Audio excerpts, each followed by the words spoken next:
Hello and welcome to the Scottish Highlands, for a long time the least exploited and explored area in the British Isles. Today it is still largely unspoilt and popular with tourists, but new industries and businesses have moved into this spectacular area. Protecting the environment is especially important in this part of Scotland, and until 1995 it was the responsibility of several different organisations. Their work has now been brought together in a single agency, the Scottish Environment Protection Agency, known as SEPA, which employs 650 professional staff. Karen Watson is a team leader in SEPA's North region.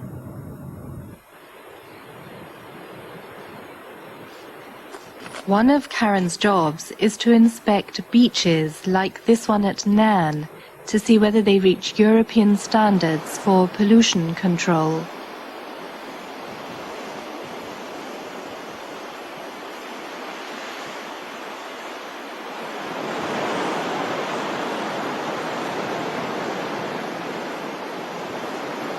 Karen and one of her colleagues have taken samples from the beach.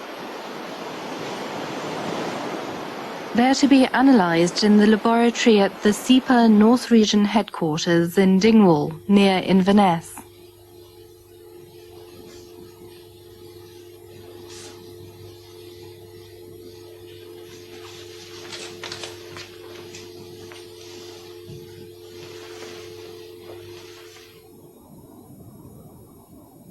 In the SEPA offices in Dingwall, I talked to Karen and asked her about her job. Karen, how and why did you become involved in environmental protection? I was really quite fortunate. When I was at university, I studied an environmental degree, and I first got a job with the National Rivers Authority. I looked after rivers in part of north of England. So really my first job on leaving university was in the environmental field. I enjoyed the job and was fortunate following that and received further job opportunities in this field. So really all I've ever done is sort of work as an environmental regulator. Do you see yourself as an environmentalist or as somebody simply doing a job? Certainly I see myself as an environmentalist, but it's quite frustrating at times because I have to operate within some constraints. We deal with businesses who have budgets, we're dealing with people who have jobs, and so quite often we can't get the results we want as quickly as we would like. But yes, definitely, I'm an environmentalist. What are the main environmental issues here in this part of Scotland? Our main concerns here in the Highlands are issues such as forestry, agriculture, fish farming, and waste disposal issues. Waste is a new issue, which is causing us quite a few concerns. We have a lot of fly tipping, illegal dumping problems. But as well as these, we have some major industries, such as Dounreay, which is on the north coast. This is a nuclear processing plant. The purpose of the Scottish Environment Protection Agency, SEPA, is to protect and improve the environment in Scotland, on land, in the air, and in the water. It operates through United Kingdom legislation and European Union directives to prevent damage to the environment by stopping pollution actually happening, and to control sources of possible damage by making sure that what affects the environment is properly managed and regulated.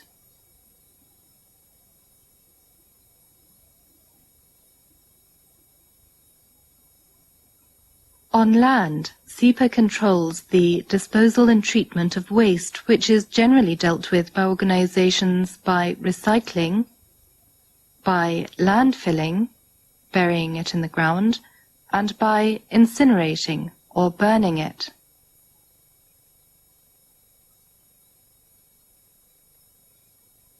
To prevent air pollution, SEPA regulates industrial processes and controls discharges into the air.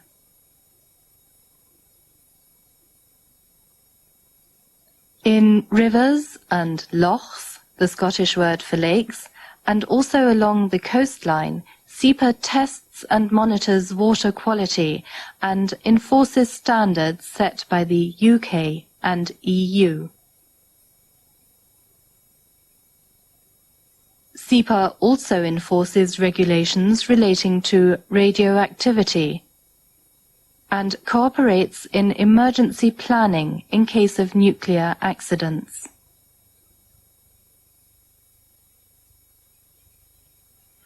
In Karen's job, there's a lot of correspondence and other office work, as well as outdoor activity.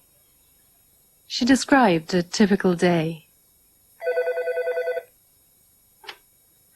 Hello, it's Karen Watson speaking. Can I help you? All days are different in this job, but a typical day would probably start with a few hours on the telephone, dealing with problems. Okay, yep, you need to get out there this morning to investigate it and ask them to employ best management practices to stop the silt getting into the river. Okay, that's fine, but if you go out and I'll speak to you later. Bye. I then may well go out and visit one of my waste sites, for example, the Longman waste disposal site in Inverness. Longman landfill is a typical waste disposal site. It has to be inspected twice a week. What are the conventional things you see here? Well, we have a new net. Once we move off, we're going to have a new net. Karen needs to know the weight of the waste material brought into the site by heavy vehicles. Sometimes the printer for the weighing machines breaks down. This can make it difficult to check the site's records accurately.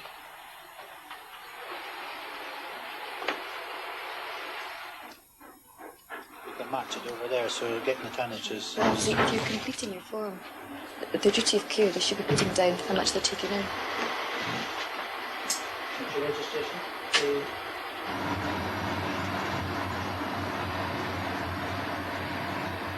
I personally monitor quite a variety of companies. We have a factory that produces carbon fibres in all different forms. They manufacture material for including in racing cars and aeroplanes. So it's quite a major industry. One of only 2 factories in Europe that actually produce these fibres. Large companies which use potentially dangerous manufacturing processes are often the most cooperative in helping to prevent pollution. Be taken down. We'll need to redesign everything. The whole system will be under negative pressure, therefore we won't get any excess fumes going out with the system. As part of its responsibility for controlling pollution, SEPA deals with applications for permission to dispose of waste on land and to discharge substances into the air or water. Usually, the applicant makes a proposal to SEPA. Then, a SEPA team leader investigates the proposal and makes a report to the SEPA licensing group.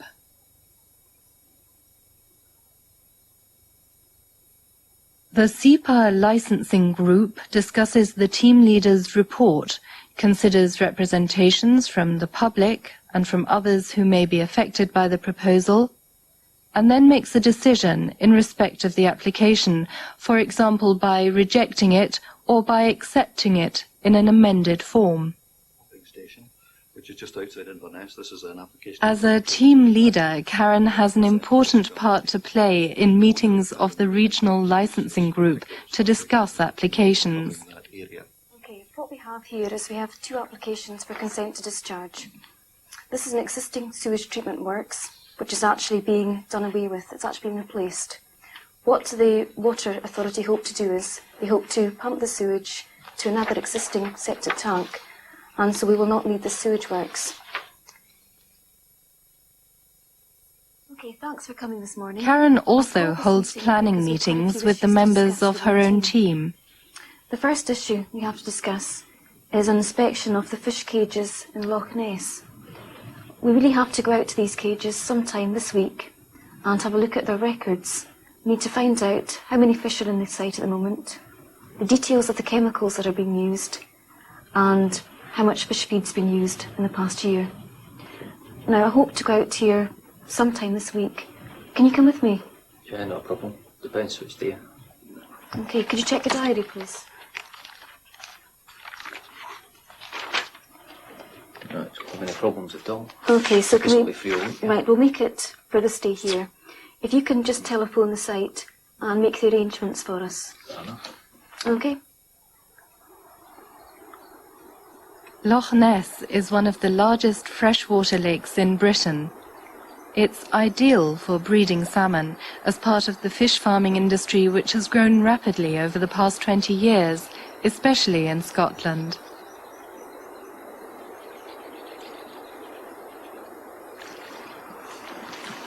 Karen and Gordon are going out across the loch to inspect the cages where the salmon are hatched and kept.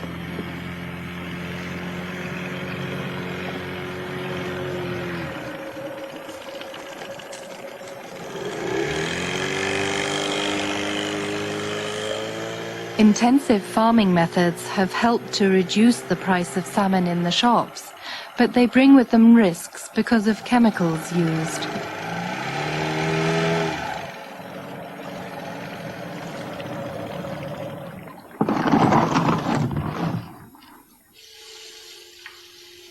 Back at the SEPA laboratory, this morning's beach samples are being analysed. Karen often reports to the director of SEPA's North Region, Professor David Mackay. So, Karen, where have you been today? I'm just back from looking at the fish farm in Loch Ness. I tend to go there reasonably frequently to inspect the records, have a look at the site, record things like the weight of fish in the cages and how much fish feed they've been using. Did you find any major problems today? No, the site was satisfactory. It was very tidy, all the records were up to date, and it seemed generally to be very good. No dead fish lying about? Not that I could see, no problems at all. Oh, well, that's good. Did you see any problems as you travelled there or back? Any rivers being discoloured or any signs of silage pollution? We tend to have a look whenever we're passing, obviously. Certainly there are no farm problems at the moment. We've been quite fortunate this summer, given the wet weather we've had recently. Yeah. But so far, no silage problems, and everything seems fine. Well, certainly with all the rain we've had, that's helped a bit. I'm going to check on a couple of distilleries myself. I'm going over to Royal Lochnagar tomorrow to have a look and see if there are any problems there. Are you also going to be discussing the discharge consents, or is it more environmental inspections? I think we have to tighten up on a few of the distilleries where they're actually discharging more than the river can comfortably cope with. So as we're always trying for higher standards, as you know, we'll do a bit more in that respect. And I'll negotiate with them tomorrow on how much tighter we can make the conditions without putting them out of business.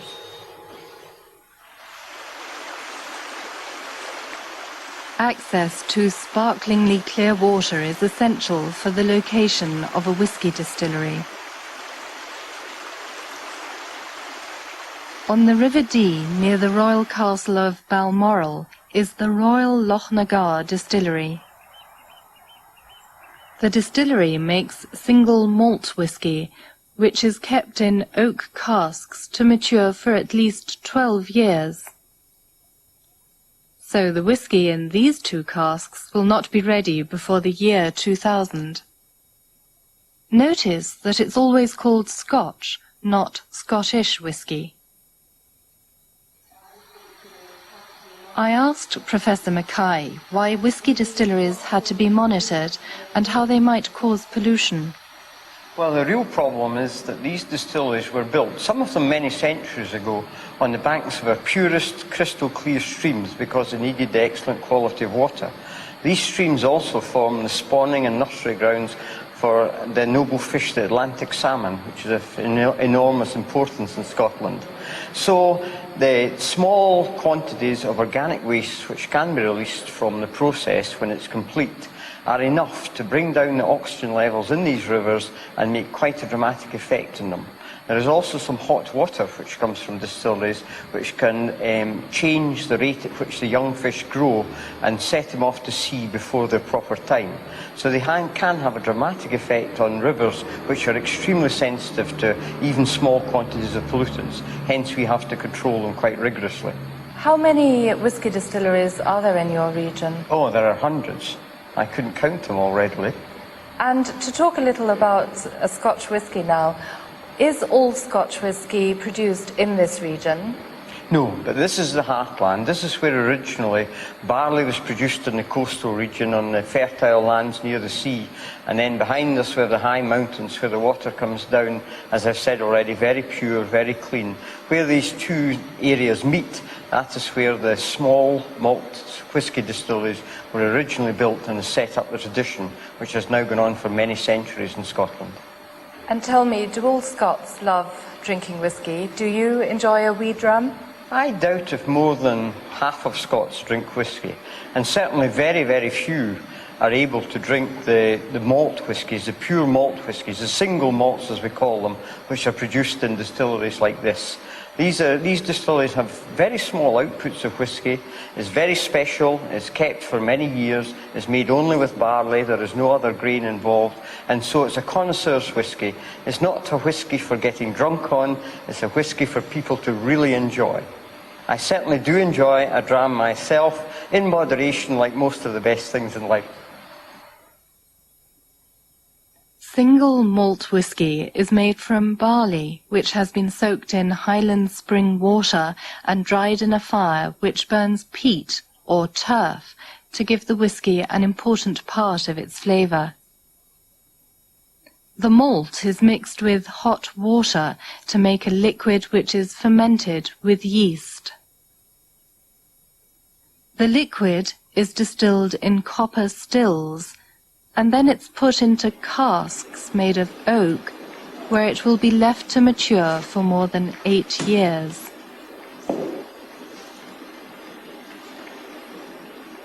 During this time, it takes on flavour from the oak of the casks.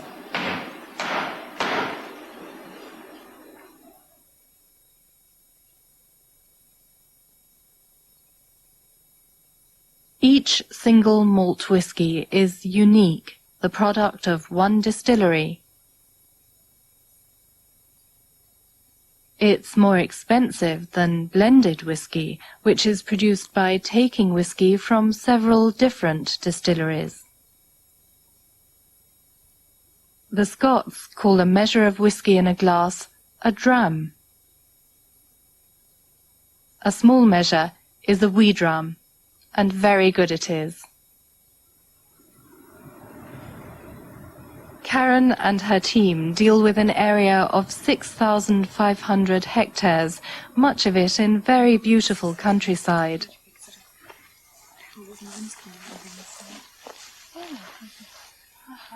My last meeting with her was above a loch near Dingwall.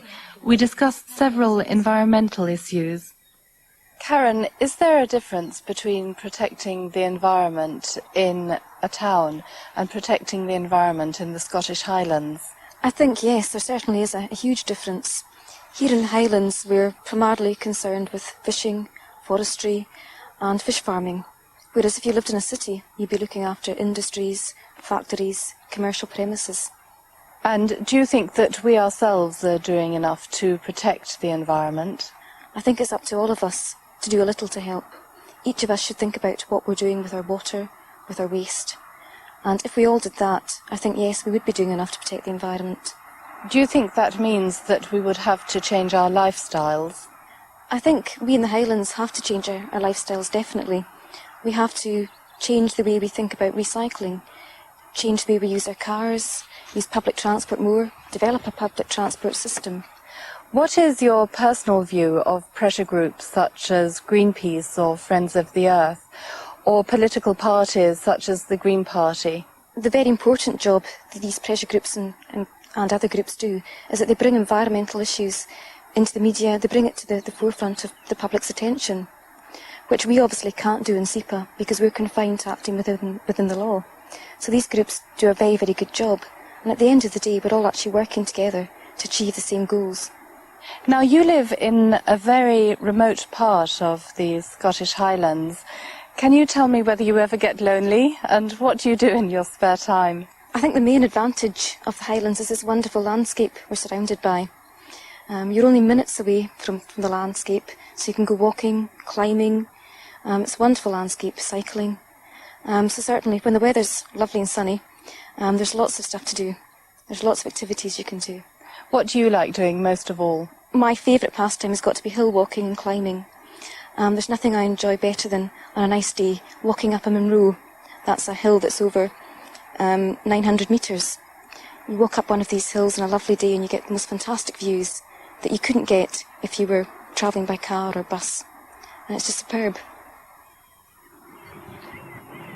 This is Fort William at the foot of Ben Nevis, the highest mountain in the British Isles.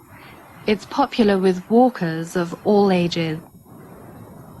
I asked some walkers what they did to help protect the environment. Absolutely nothing. My only contribution is to try and harm it as little as possible while I'm enjoying it. I think the main thing these days is not to leave waste paper and sort of, rubbish around. A lot of people do this, you know, sort of just drop the stuff around. When I stay on the hill myself, I take all the litter, bottles, papers, etc. I take back out with me. That is my main contribution. Encourage my grandchildren